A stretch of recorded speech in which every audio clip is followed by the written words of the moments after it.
Let's get the party started. Don't any of you have the guts to play for blood? I'm your huckleberry. That's just my game.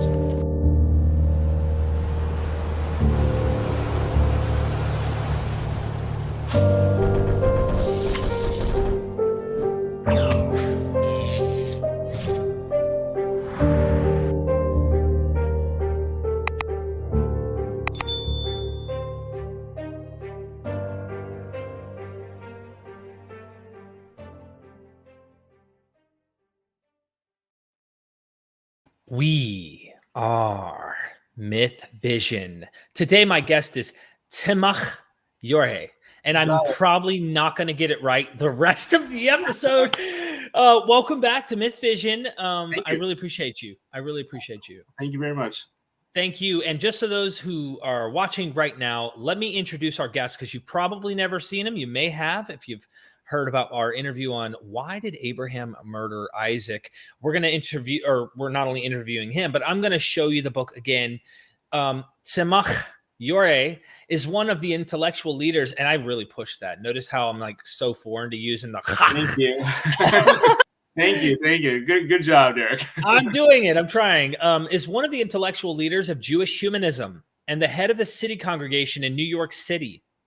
He attended the Hebrew University of Jerusalem, where he obtained his Ph.D. in biblical criticism in 2004.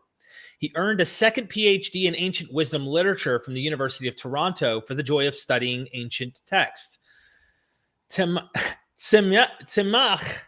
is a prolific writer, and his work includes the Humanist Prayer Omnibus. Is that right?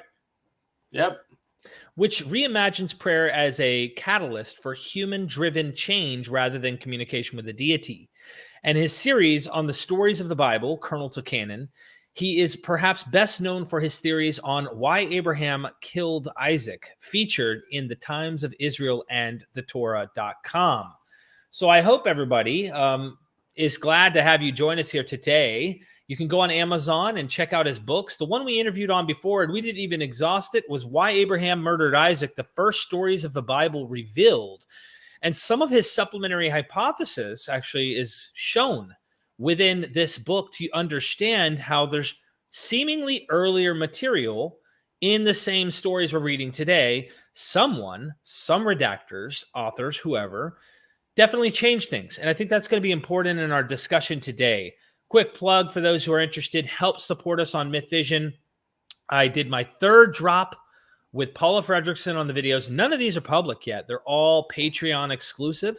With Paula Fredrickson, I also did this one with James Howard Johnson. He's a historian who we covered the last great war of antiquity between the Sasanian Empire and the Romans, and of course the start of Islam. We're going all over the place here on MythVision, but help support us by joining the Patreon. Also, if you go in the description, you can join some of our online college courses, the Ancient Greek Mysteries and Christianity with M. David Litwa. And then, of course, he goes through Samothracian, Eleusinian, Dionysian, Osiris, Pyamandres, Corpus Hermeticum, Sibyllinatus, and, of course, Christianity. There's also a Finding Moses course coming up with Bart Ehrman, and I'm looking forward to that. Go sign up while Early Bird Special is still available. Today, our discussion is going to be surrounded by a friend of mine, Michael Jones, Inspiring Philosophy, as a YouTube channel. He is a Christian apologist. He will not shy away from that. He has a couple videos here that we're going to play a few clips from when we get started. But I want to say up front, I'm a friend of Michael. You could disagree with him till the cows fly. I do. But I want to pat him on the back for these videos that he produced pertaining to trying to lay out a critical case for the documentary hypothesis or against the documentary hypothesis. So we're not here to be derogatory or slam him in any way. We are going to be critical, and this is what scholarship does. I mean, Dr. Yoreh, you're critical of Joel Baden, yet you guys are friends. And I hope today we can do the same thing. Yeah, absolutely. So what are we getting ourselves into today? So really, he, I think Michael Jones, sorry, did I get that right? Yes. Yeah. He really presents I think it's he speaks so, he has such a nice reasonable tone of voice, and he doesn't maul anyone. Like he's just really, I admire that about people who who are tackling hard ideas, that they are, have this equanimity, and that they don't they don't go on a rampage against any particular person, just go according to the facts and where they lead them. So I really admire that. Also, as like you were saying, Derek, that's the high point for me of those videos.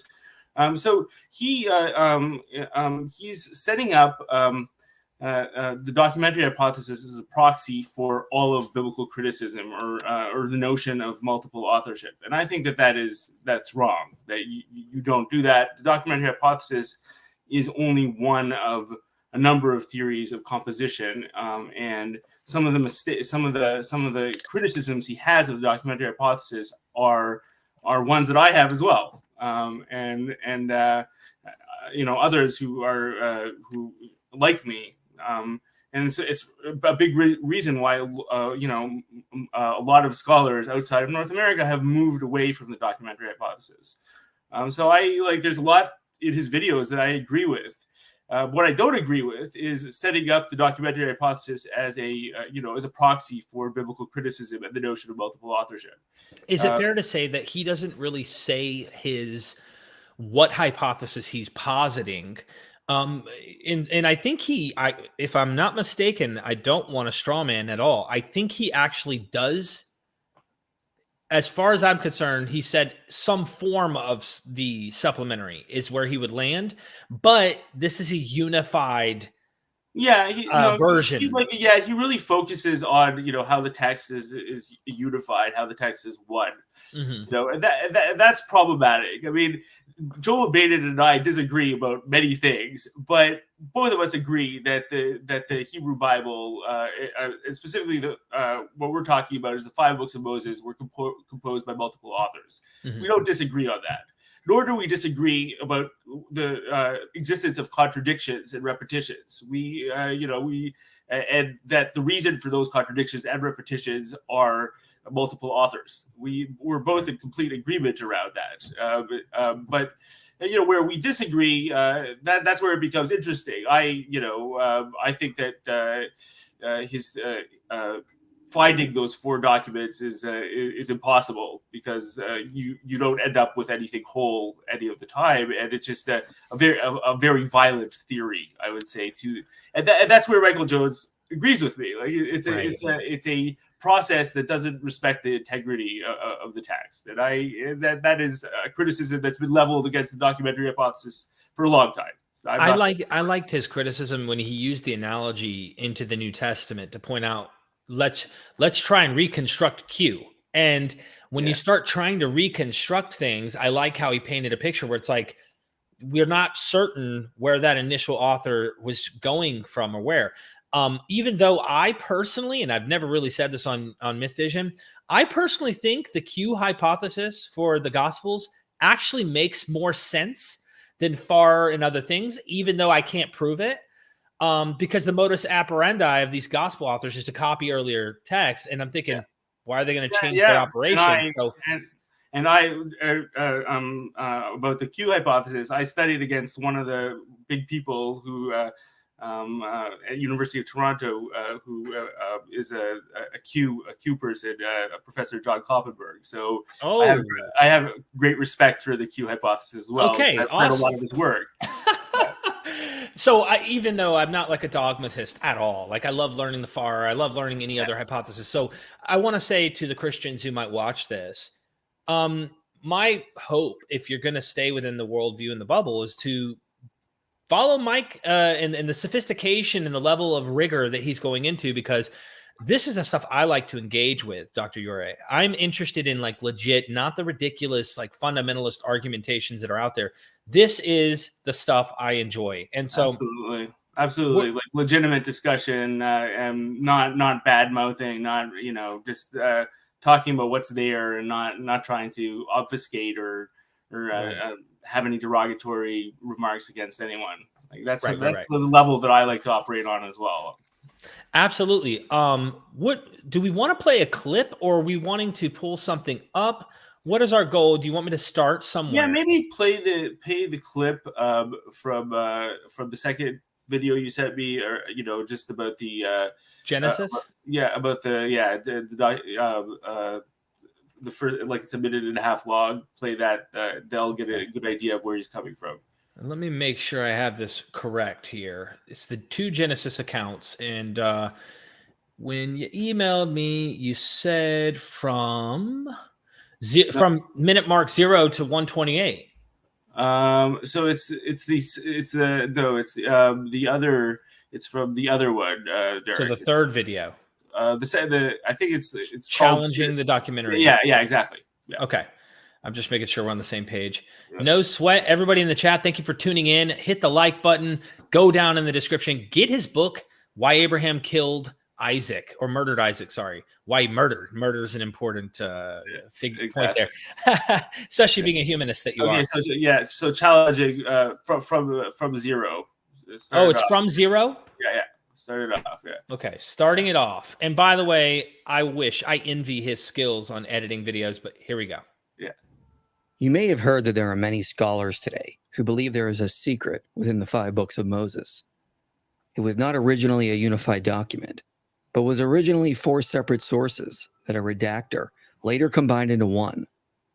These original 4 sources had differences and contradictory stories, like different flood accounts, or 2 separate creation accounts. The redactor combined them, attempting to make a unified document.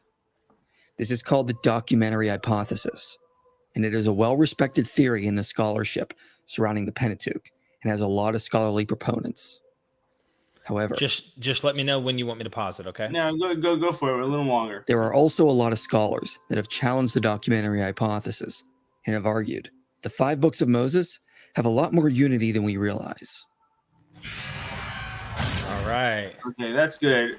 And what I want you to see over here is that he creates that dichotomy between the documentary hypothesis and the unified idea of biblical composition. So saying that those are the 2 choices creates a binary that's not really accurate. That's not. If anything, it'll be a binary between the notion of multiple authorship and unified text. Right. Would you say, honestly, after watching those 3 videos I've sent you, because he's done 3 so far, that is the motivation ultimately, is to unify in every place there seems to be contradictory. It's really, so it doesn't quite sound supplementary. Yeah. He talks a lot about the unity. He talks more about the unity. There are occasions where he alludes to, like, the supplementary thinking, and that's where I am, and so I appreciate that. But he talks more about the unity. Okay, definitely. That's what I got from the videos. Got it. Okay, yeah, I noticed that. And to paint fair for you and those in documentary hypothesis position, like, it's undisputable among you guys that there are multiple authors and contradictions, and that is why we have an issue trying to figure this out. If not, these hypotheses probably wouldn't have been posited. In fact, we might as well just read the Bible at face value and just say, well, a single author pretty much created this. And well, why are we inventing hypothesis to try and make sense of this issue if there isn't an issue?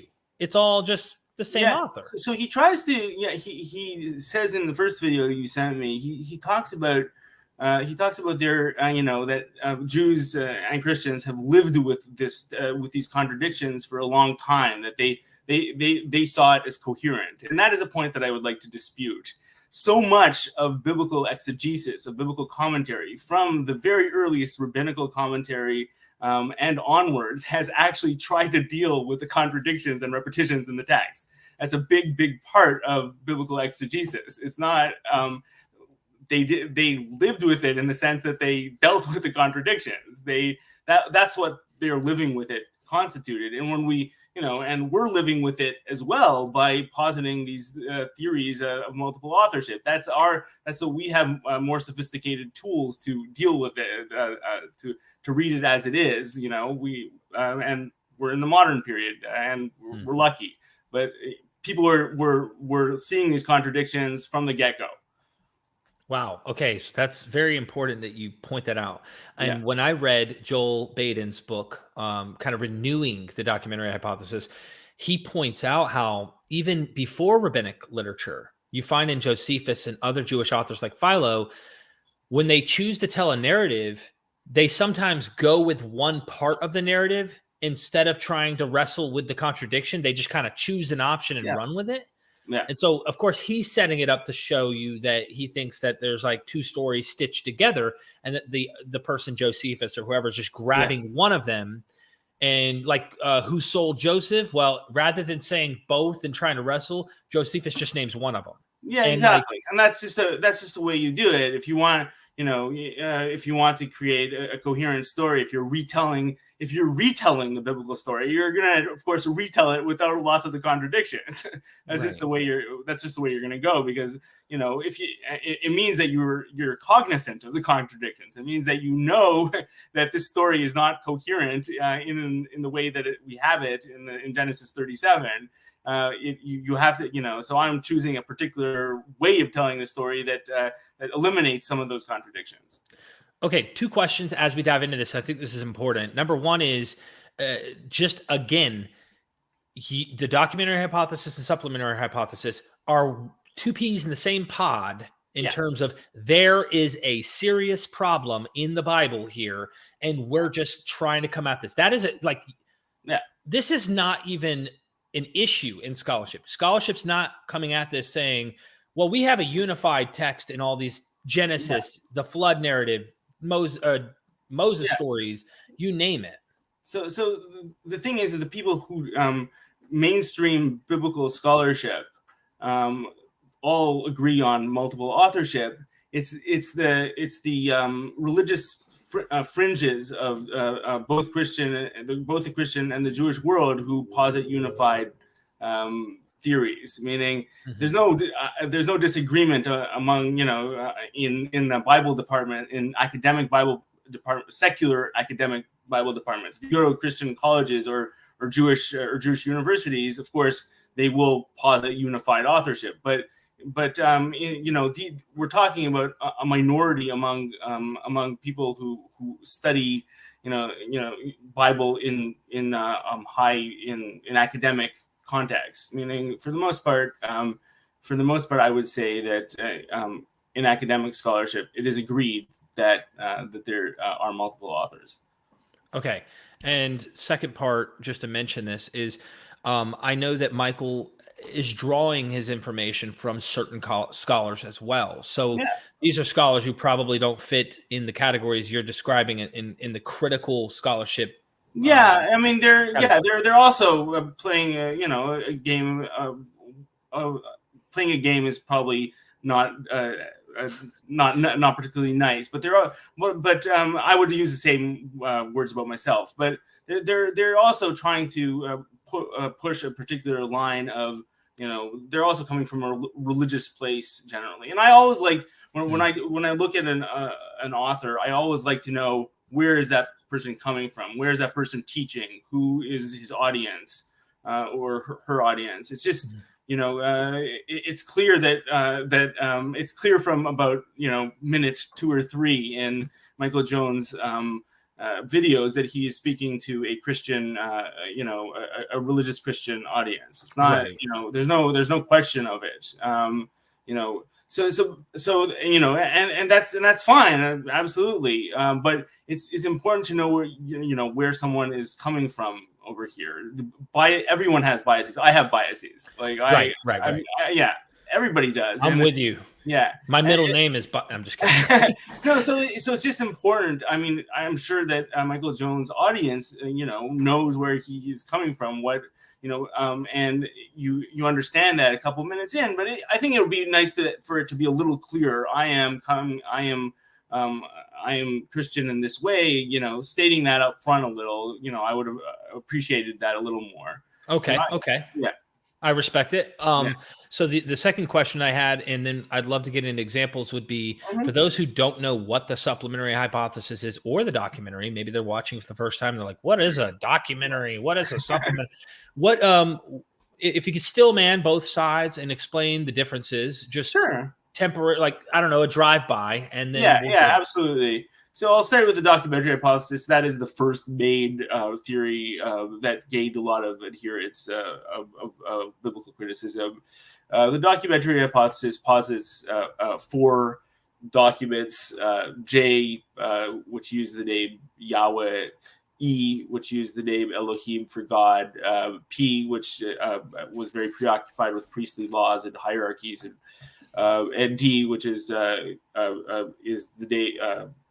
the sigla for Deuteronomy and Deuteronomistic traditions, and those were combined together by a series of redactors. First, J and E were combined together by one redactor, then that was combined together with P, and then it was combined together with a final redactor who made it into the whole 5 books of Moses that we know of.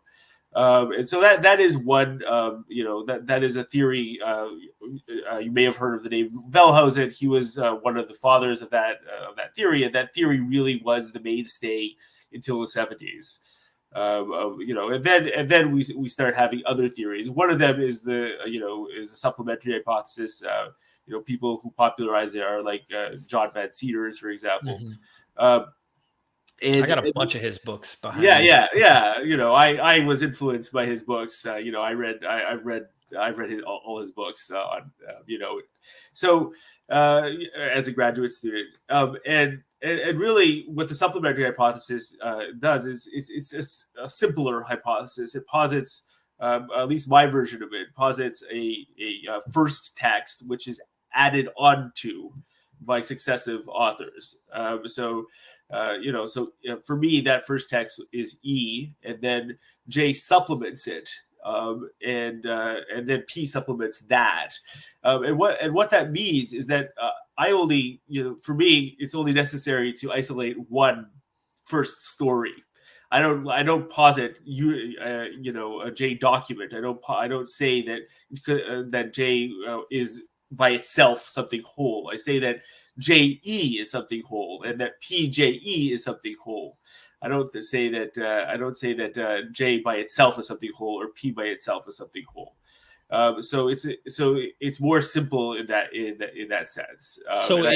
And just to get this right, so in the documentary hypothesis, it's almost like there are 4 people. Imagine 4 guys, okay, over one, let's say, is in the 9th century BC. Let's just pretend with dates here, because dates. But Derek, there are actually more than 4 guys, because there were the redactors who combined this. They are okay. Yeah.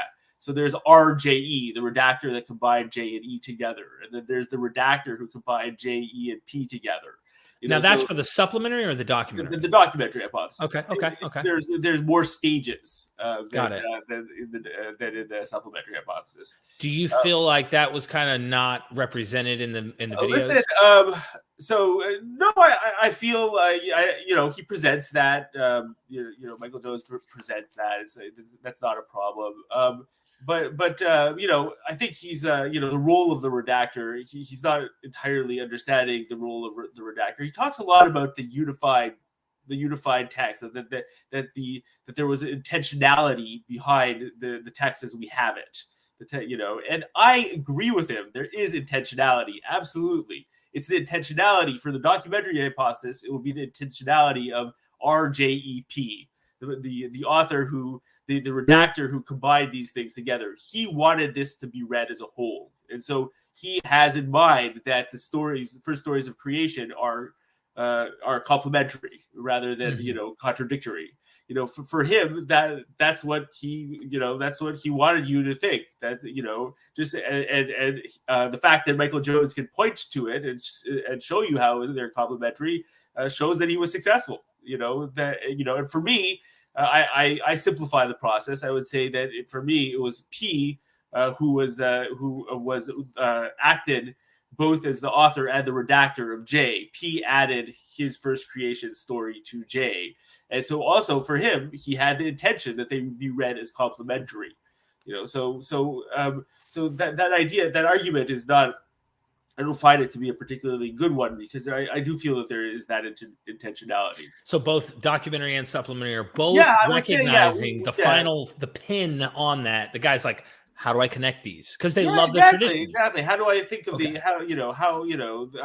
I would say in my case for the supplementary hypothesis, there is even more intentionality because for P in my eyes is responding to the creation account in Genesis 2. He's taking that into consideration.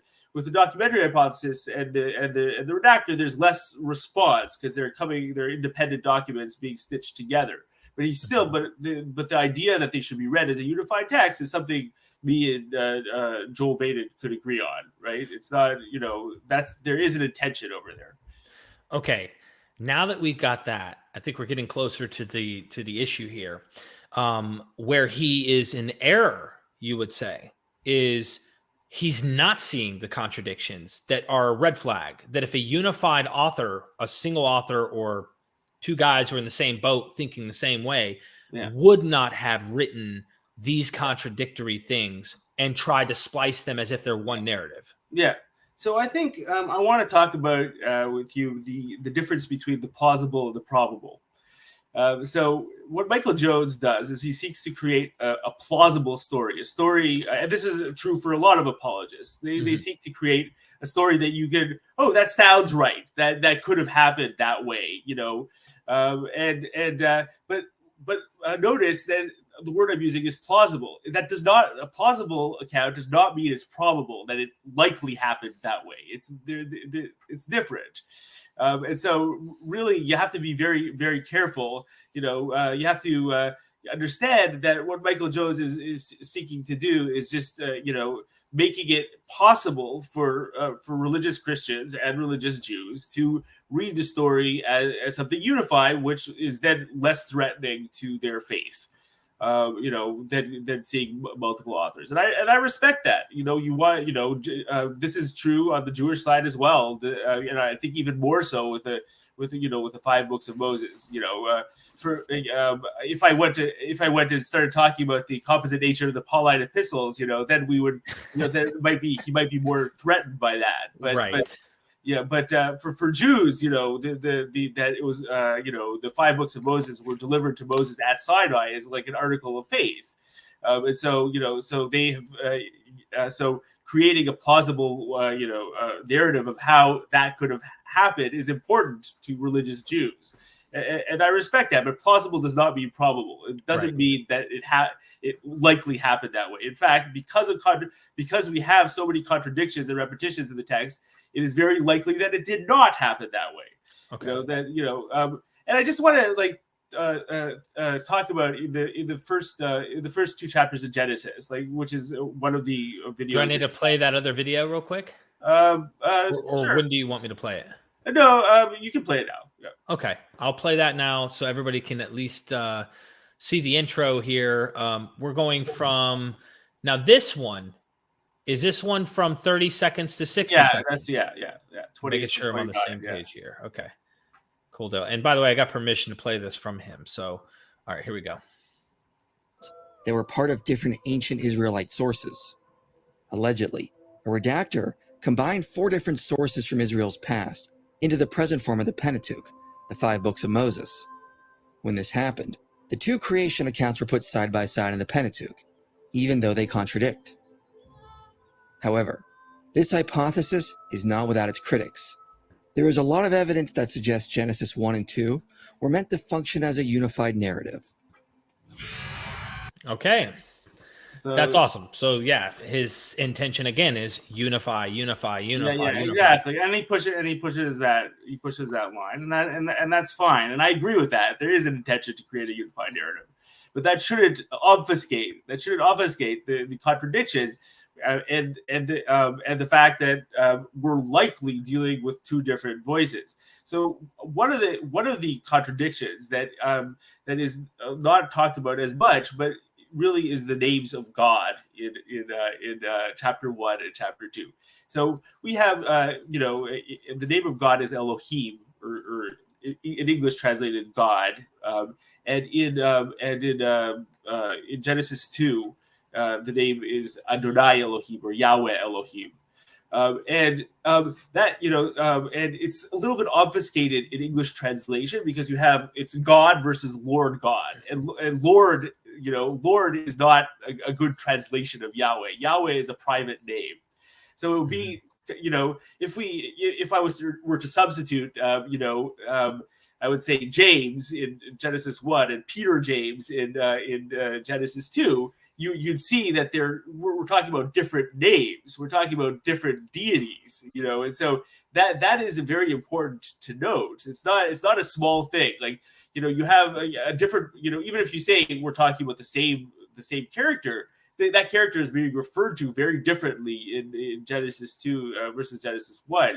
It's kind of like, if say you had, the Washington Post or the New York Times or whatever newspaper you read, and you had two opinion columns about the same subject, right? And, one decided to refer to a particular character with one name, and another decided to refer to that same character in another name, two different voices, right?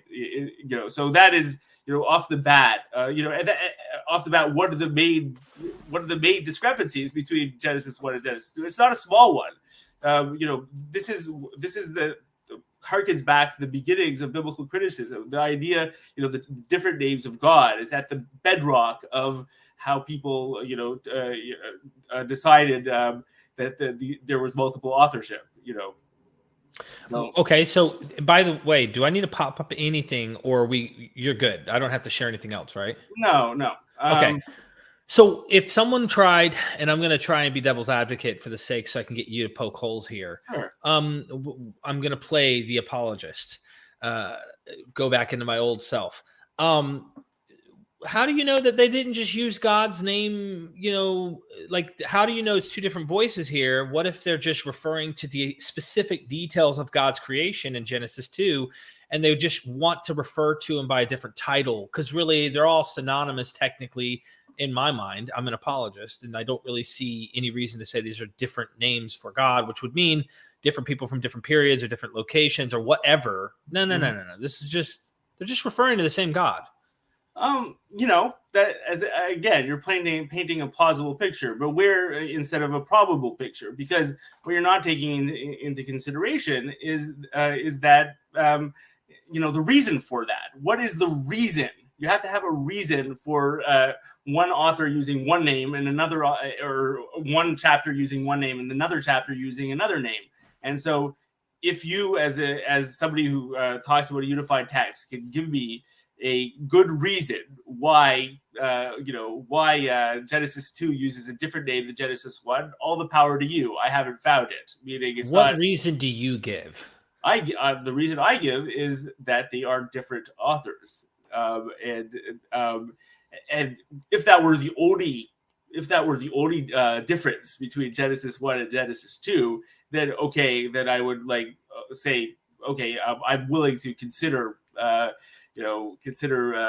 position that it's a unified text. But really, that's just one of many differences between Genesis 1 and Genesis 2. It's differences that Michael Jones acknowledges. There's no he just talks about Genesis 2 as zeroing in or offering poetry or something that. Offering a different perspective on the events, right? But really, some of these differences are quite profound. Creating the creation of a man and woman together versus mad then woman. That's not a small deal. Trying to it's just not something you can gloss over. There is a very radically different perspective, and people have drawn a lot of conclusions from that religiously about gender hierarchies, for example, right? It's just that you can't really ignore that one story has them created at the same time, and the other story has woman created for man. It's a profound difference, right? So and that's just again, that's just another of the main differences. But there are others. It's and the thing is I don't see it as zeroing in or creating focusing on something else. Really, it tells a story. It tells a story of creation, just like Genesis 1 tells a story of creation, right? There's no zeroing in or focusing in Genesis 2. It's an alternate idea of how the world came to be, right? So Right. so Okay. I just and so many details are just divergent.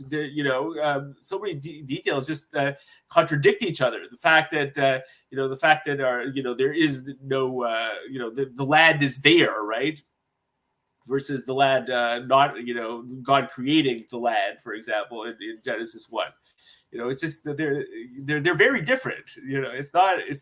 It's really you can see it as anything but two different authors. Is you have to work at it, and that's what Michael Jones does. He's working at creating an idea of a unified story. But the more probable solution to the data is that it's two different authors giving two different perspectives.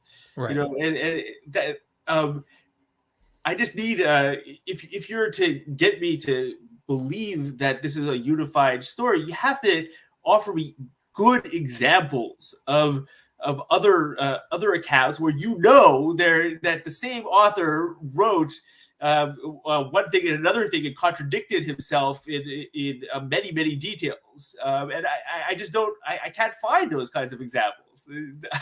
I just would challenge Michael Jones to give me an example of something he knows was written by the same person, yet had that many contradictory details. Question pertaining to this. This is an interesting point you bring up.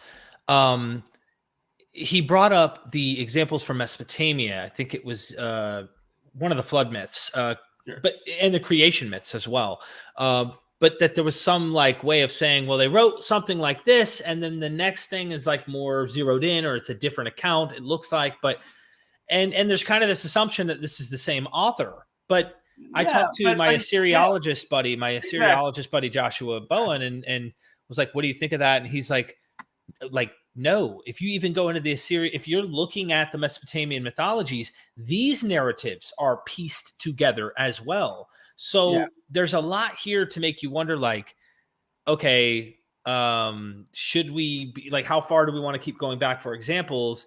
And is it a unified single author who's just going to contradict himself? Or maybe he's trying to say they're not even contradictions, because he's just telling a different angle, and that's the way to get away from the contradiction. Using the words different angle or different perspective or whatever obfuscates the very bald truth that these are contradictions.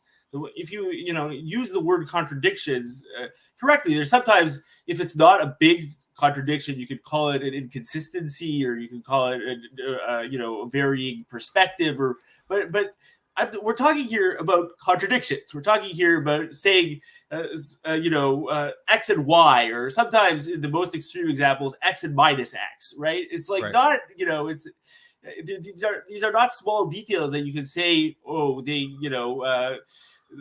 are, they can live together. No, they can't live together. You can't live at the same time with man and woman being created together and then separately. It's just, it doesn't work. You can't hold those two pieces of data in your mind at the same time and say that the same mind conceived of those two ideas. I can't, and I tell you, if you can, great. You're better at it than I am. I just can't do it.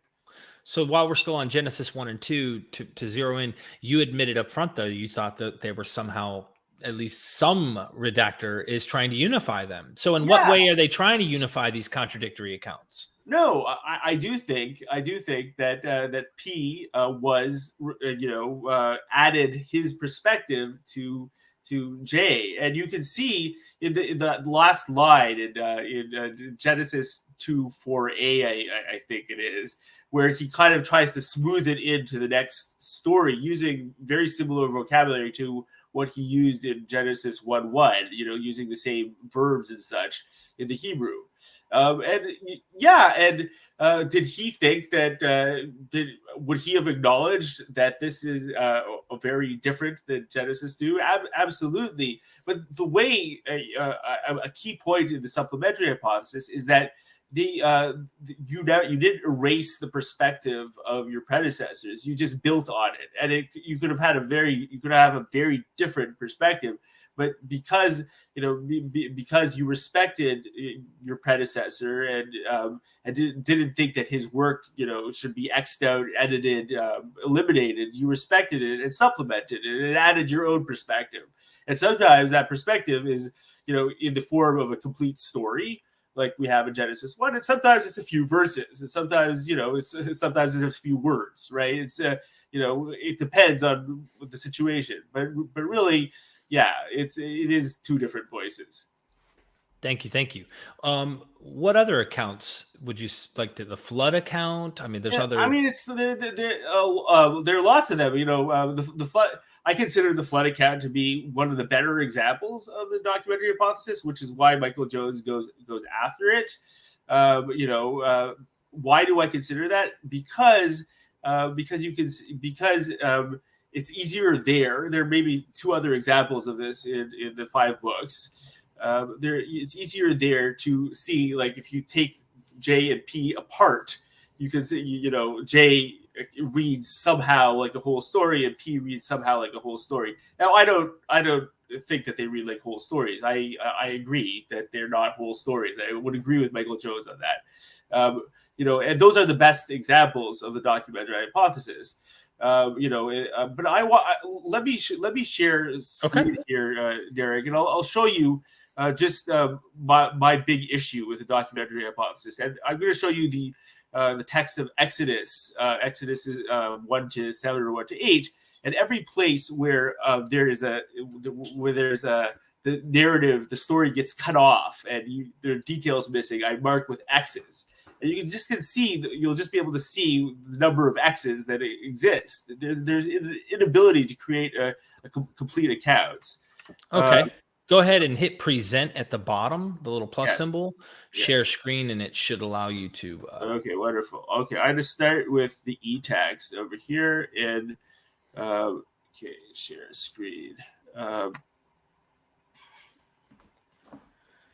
Okay, here we go. Wait, am I sharing? Here we go. You are, yep. Okay, great. So I don't think people could see that. Maybe. All right. Okay, are we not seeing that?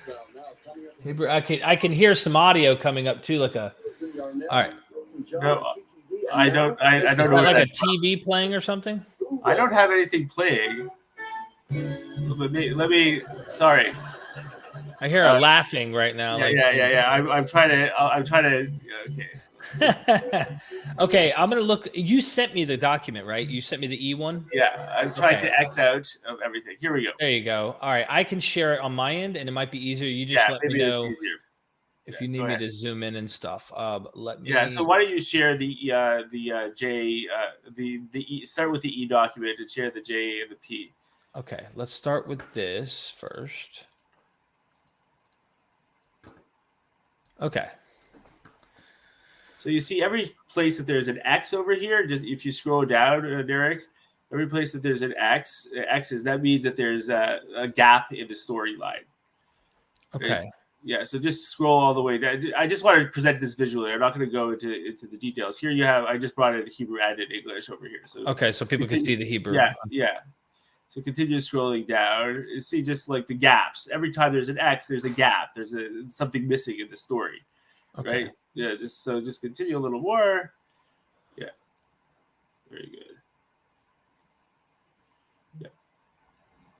And you just see the number of gaps. And the same as if you bring up the J text too. Okay.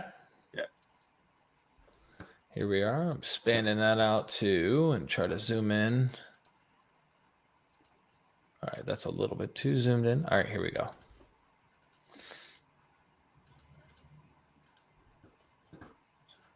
Yeah. All right. So this is Exodus 1J. This is the same text, but just the different material? No, this is not the same text. It's in fact mutually exclusive. This is the documentary hypothesis. Okay. So I'm showing how one of the big problems with the documentary hypothesis is that it has gaps in the story. Oh, I'm just saying, when we just showed, it was Exodus. We're in the same book. In the book, right? The same verses that we read every day. Yeah. But you're showing two different J and E, right? Yeah. Like I'm showing J and E, and then you can see P as well. Yeah. Okay, I'm just. So you just scrolling. see. I just wanted to show you. Yeah, J is the most complete. You can see that there are less X's over here. Yeah, a lot less lines. Yeah, exactly. E is the least complete in Exodus. That's acknowledged among documentary scholars.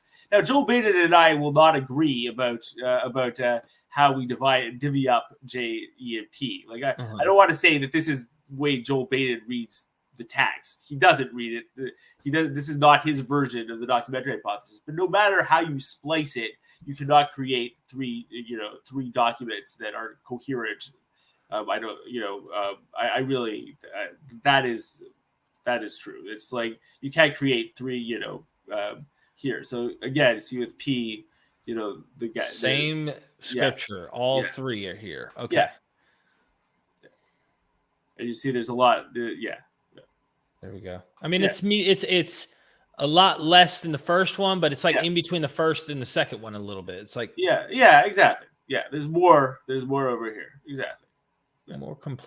More complete than the original. What is that? E.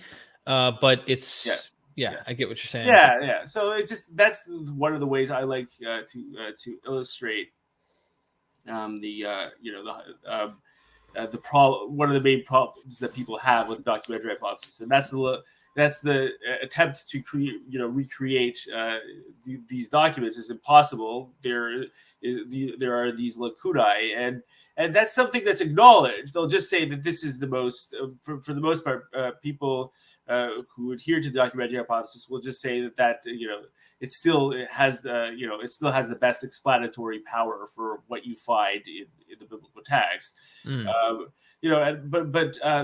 One of the advantages of my theory is that I don't have to do that.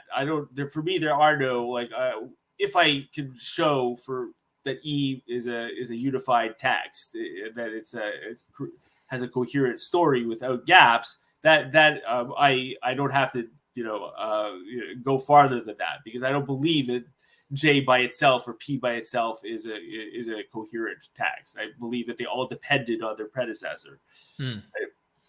Is the least probable in all of this, and you see me smiling because I'm coming up with something, is the least probable conclusion that why are you using this whole J, E, and P thing? This is all just one guy. That's the least probable for, I would assign to it a probability, that's close to zero. Meaning, as a scholar of the humanities, I can't say something, that it's impossible. I don't like using those words. I will say highly, highly improbable, right? Highly, highly improbable with very, very low, a very low chance of happening. When we have cases of contradictions and repetitions, this is the simplest explanation. Trying to smooth out, to harmonize all these stories, that is what's more difficult. That's that's the history of very sophisticated Jewish exegesis and Christian exegesis devoted itself to smoothing out lots of these contradictions, and that is more difficult than trying to say, no, we're talking about more than one guy. And I say guys, they were guys. They were not gals. Yeah. Right. I imagine that, especially with what I've read in these stories. Jocolate, thank you for the membership, joining our membership here at MythVision. I really appreciate you becoming a member. I hope you enjoy those Paula Fredrickson videos that I have released to members only here on YouTube, and Nidimus. Thank you. You now have the sign of true salvation next to your name in the chat. How does it feel to commit any abomination and be totally okay with entering the kingdom? Anyway, thank you so much for that. I really appreciate that. A little short plug to you guys for joining. Okay, what other examples do we want to get into? Because there's so many. I'm, positive. Yeah. What I wanted, just to talk, just a couple more minutes, try to plug the idea of the supplementary hypothesis. I really believe that a theory that has the most explanatory power is the theory that one should accept. Do I think that every one of my divisions of text, everybody, my assigning one verse to one author, another verse to another author, do I think that every one of those assignments is correct? No, absolutely not. I don't have the. I think that is, that would be very, egotistical of me to think that I got everything right all the time, right? It's that so we don't operate in that world. But I think my theory has the most explanatory power. Meaning, it accounts for, contradictions and repetitions in a way that, other theories don't. Of course, people will argue with me. My theory has more explanatory power. That's how the nature of scholarly dialogue, right? But I want to give one, a very, you might regard this as an esoteric example, but I want to give it nonetheless. We throughout the books of Moses and outside the Hebrew Bible, we're very used to the idea of 12 Israelite tribes, right? That there were, Jacob had 12 sons, and those are the 12 tribes, and we, that idea is repeated again and again and again. But it doesn't seem to have been the first idea, the first number of tribes that we have. I think the first version of the story had 7. Jacob had 7 children. And I have very interesting proof of that. My interesting proof is that in the stories of Joseph gave Benjamin 5 times the gifts that he gave the rest of the brothers. He does that twice. Now, the number 5, if they're 12, if they're 11, Joseph has 11 brothers, has absolutely no significance, right? But if he has 7 brothers, it has a lot of significance. He's equating Benjamin with the rest of the brothers. He's giving Benjamin the same amount of gifts as the rest of the brothers combined. And that is actually, the point of the Joseph story, is that Benjamin is equated to the rest of the brothers combined.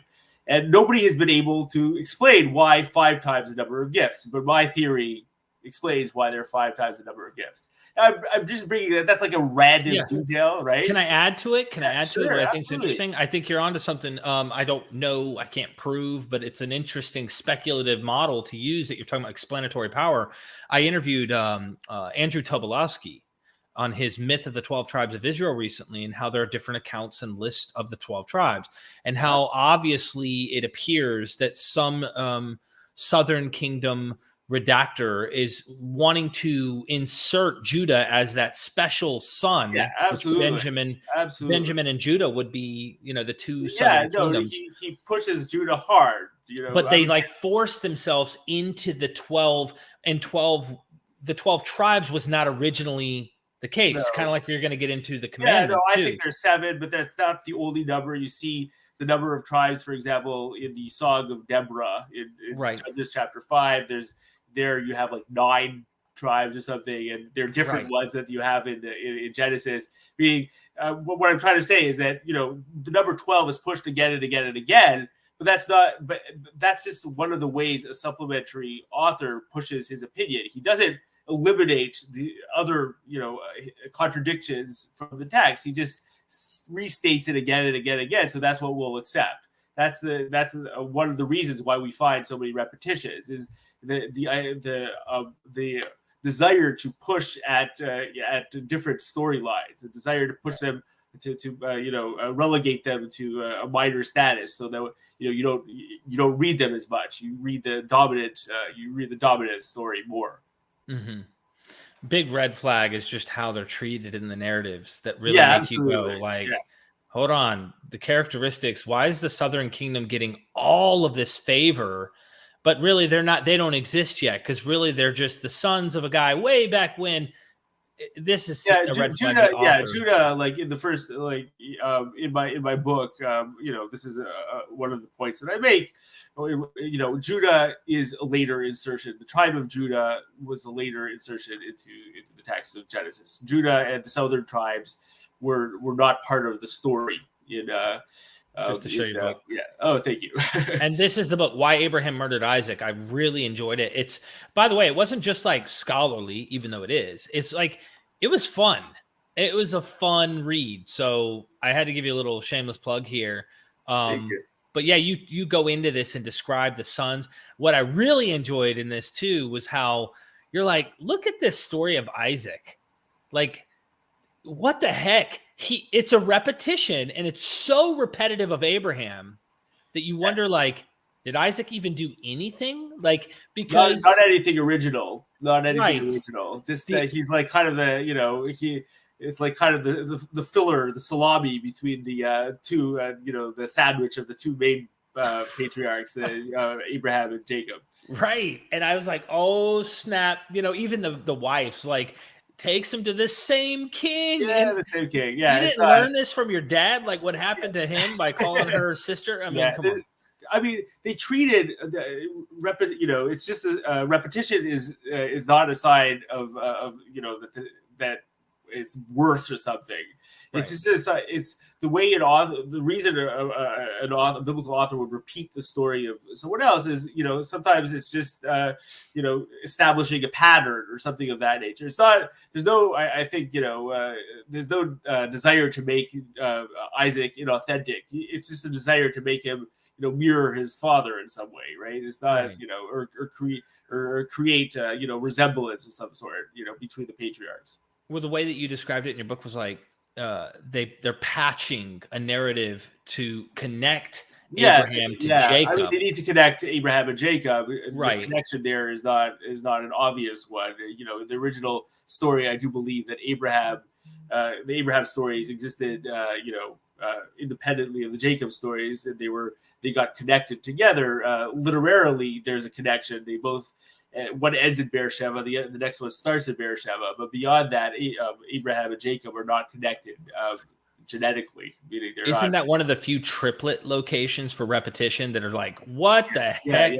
Yeah. There's three. Yeah, three. Yeah. Different, It'd be dumb to think literally, like this actually literally happened. That is hard. It would be hard to believe. Yeah. Yeah. Okay. Sorry, I had to derail you for a second just to get into some fun stuff there. Of course. Okay. What is another example? You brought the 10 Commandments. I meant 7 Commandments. I meant what? Yeah. I mean, if you could, you could show that as well on the screen. It's just, I brought it just to illustrate the way supplementation works. Okay. So there you'll see, if you want to show the text, there's the gray base, and then a yellow expansion, and then a white.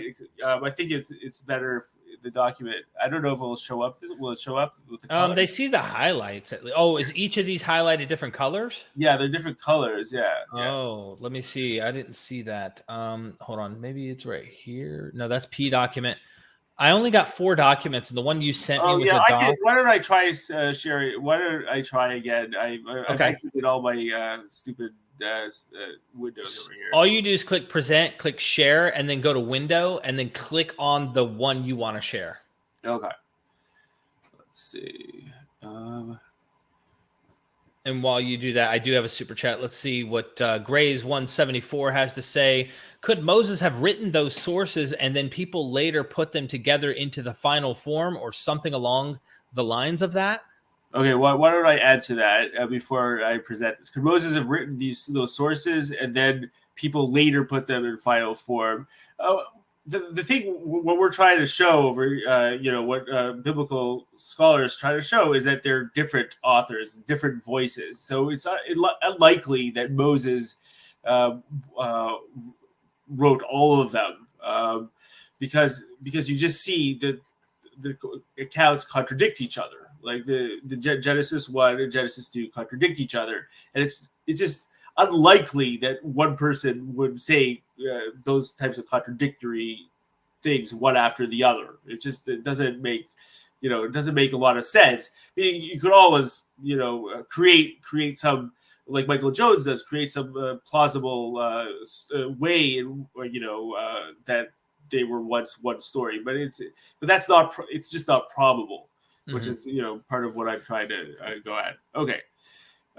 Share that, and then I definitely want to follow up with the super chat just to kind of Okay, share here. Are we seeing that? We are. If you able to, nobody's going to make out everything, but they can. No, but I'm not intending you. I wanted just to show you how it works. See here, this is the kernel of Exodus 20, the 10 Commandments, which are actually 7 commandments.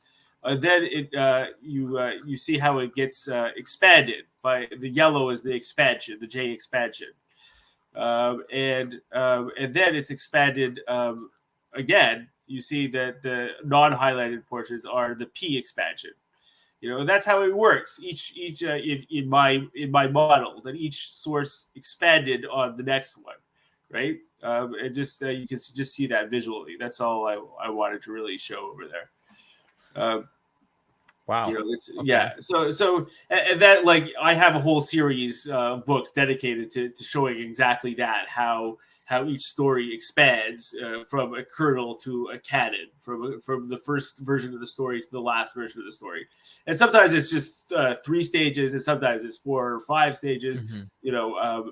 But it's you can chart the process and the reasons for the additions of each of those layers. I call them layers rather than documents, because or I prefer layers over sources, because layers talks about the accretional aspect of how I feel a biblical writing developed.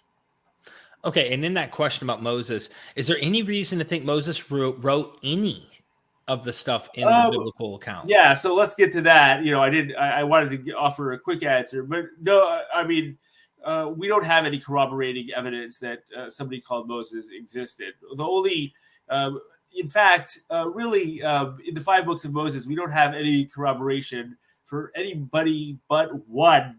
There's only one guy in the 5 books of Moses for which we have corroborating evidence, and that is Balaam in Genesis 22 to 24. For the foreign prophet who cursed or tried to curse the Israelites and was unsuccessful. And that guy seems to have actually existed. For every other character, even the main dominant characters such as Abraham, Jacob, Moses, we don't have any evidence outside of the Hebrew Bible that they existed, and it's hard, to think that they actually did exist in the way they're being presented, because right. These are stories that were taking place in, I don't know, the 14th century before the Common Era. Biblical writing doesn't start until many hundreds of years later. And so, in a society that is mostly oral, the flowering of writing in ancient Israel, we're talking about, the 8th century. Some people, more conservative scholars, push it a couple hundred years earlier, but still a large gap between the events as they are recounted in the book of Genesis, Exodus, and Numbers, and and the time they were actually written down. So, so did they actually, did Moses actually write these and it got transmitted somehow? I'll use the words of I find it highly improbable. Mm-hmm. Nothing. I don't like to use the word impossible, but the probability here is really, really low in my mind. What do you think about the Genesis 37 Joseph story? What do you think? Better yet, what do you think about Joel Baden's approach on trying to separate the stories into 2 separate ones? Because we have this weird account of like, no, it was these guys. No, it was these guys. No, these guys. How did that happen, right? And then you have a different explanation you write in your book on why Abraham murdered Isaac, but also maybe you want to spend a little time on that. And did you remember listening to Michael Jones' explanation for it? No, remind me what he said. I thought he was talking about them being practically the same people. It might be the same approach that the Midianites and the Ishmaelites. He's right. Wants to say that they're the same. They're not the same. I don't know what to say to him. They're not practically the same group. They're very I could be mistaken. Groups. I don't want to say that maybe I'm reading the criticisms that Joel brought up in his book. Maybe. Because there were rabbis that tried I don't want to without having the exact words of reference before me. I don't want to say like you're mistaken. But the Midianite. But I'll just give my position, and people are welcome to contrast it. The Midianites and the Ishmaelites are different different tribes. They are very different. They are well developed in biblical storytelling. We're not talking about some random tribes that get mentioned once or twice. We're talking about characters and nations that appear multiple times in the Hebrew Bible. The Midianites, especially, we have Midian being one of the sons of a concubine in the book of Genesis, and then we have Jethro, the priest of Midian, and then we have the Midianites joining the Moab's attempts to curse Israel, and then the Israelites fighting against the Midianite princes, and Midianites terrorizing the Israelites in the book of Judges. Midianites appear all over. Ishmaelites are a different son of Abraham, Abraham's eldest son, and are just presented differently. I don't really know what to say to someone, if what is equating them. It's just they're different. So they're you and Joel are in agreement, of course, on this issue. Because we both see Genesis 37 as a work of more than one author. We agree on that. We just don't agree about the process, by which it was composed. How do you think that one worked out for the contradiction of tribes that handle Joseph in getting him from his brothers in the well to getting him to Egypt? I'm happy to present my version of it if you want. I wish we didn't plan this, by the way. We didn't plan this, but I can bring it up. Okay. Give me a second over here. And if I'll try and hunt Joel's book just to show what he does with it, and I'll probably have to do this. Jacob's journey. It's another one. Give me a second here. Joseph. Bilingual. Here we go. Genesis 37. Okay. So again, with I believe in Genesis 37 that there is an kernel. That the story originally was Elohistic. And by the way, regarding the Joseph stories, there are lots of people who normally are not supplementary scholars that agree on the Joseph stories, that it was a process, that there's the Reubenite layer and the Judean layer. The Judean layer was supplemented the Reubenite layer. Mm-hmm. This is something that scholars who are not strict adherents of either the supplementary or the documentary hypothesis or other theories of composition do agree on. There's a lot of people want to see the Judean layer as later over here. I'm definitely not alone in that. Just showing Joel's here. Yeah. This is the single. This is what we have today, of course. And before he splits it, and then just to roll down. Where did it go? Yeah, documentary hypothesis. While you search for yours, so I'm happy to explain. What I see. In the original story, it's the Midianites who pull Joseph out of the pit and sell him down to Egypt, and the Ishmaelites have no hand in it at all. Right. And here's him splitting the two texts as if there's two stories. That are honestly completely two separate stories. And then somehow they are by a redactor. I would say that there's not a redactor here. In the sense that J is the redactor of E. J supplements E.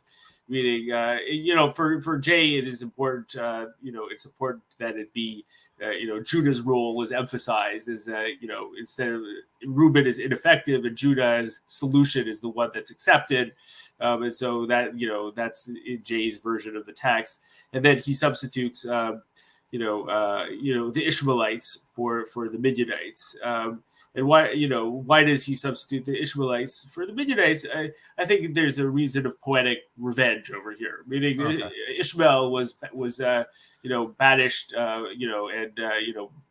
pushed out by Abraham, and now he's the vehicle, of Joseph's downfall. Right. So you're taking a narrative approach and saying earlier in the story, Ishmael gets screwed over. His mom and him are left to die in the wilderness. And the other children of Abraham, he has an envious, rebellious type nature toward. And then, and doesn't it say he would be a wild ass? I can't remember, something like that. But yeah, that's true. I'm just saying, according to the narrative, what we're reading here. And so exactly. Yeah. Later, you're saying the reason he takes him in this narrative, but why is there that contradiction there? Why is it first? So he, he just creates a different, a slightly, different account. He adds he wants to bring Judah in. So Judah, has to have a new idea. And what is Judah's new idea? Let's go sell him. Judah says, "How will it profit us if we kill our brother? Let's sell him instead." So Judah's solution is the one that is ultimately accepted. So they go, his brothers listen to him, and then they pull Joseph out from the pit, and then there's a lot of lack of clarity in verse 28. If it's the brothers who pull Joseph out of the pit or the Midianites, and that's meant to be unclear. Meaning, it's there's a Jay wants Joseph's Jay wants Judah to be the main man over here, the one who sells Joseph down to Egypt, meaning it's important to him. Okay, question, just to dive a little deeper into this. This is fun. When we're looking at this particular story, would you say that the Ishmaelite part was earlier, or the Midianite part? Which one was supplemented? So what's supplemented is Judah's role and the Ishmaelites. The Ishmaelites are brought in later. Okay. So originally it was just Joseph getting pulled out of the well by Midianites and taken, and Reuben returning to the pit saying, "Oh no, he's gone," and then the brothers not knowing what happened to him. The brothers are portrayed as more malicious when J and E are combined, because they create this, they slaughter this goat and dip Joseph's coat in blood, and so there's malicious intent to cause to cause their father some anguish, and but they know what had happened to him. They know that they sold him, so they're being construed as liars, as well as as well as people who sell their brother as a slave, or so they're just portrayed worse over here in this story. Well, I appreciate that. Yeah. Okay, all right. I mean, I could pull up other examples, but it's maybe we would plan when more videos come out to take a deeper dive and absolutely, we can take a deep dive into any story you want from the perspective of the supplementary hypothesis.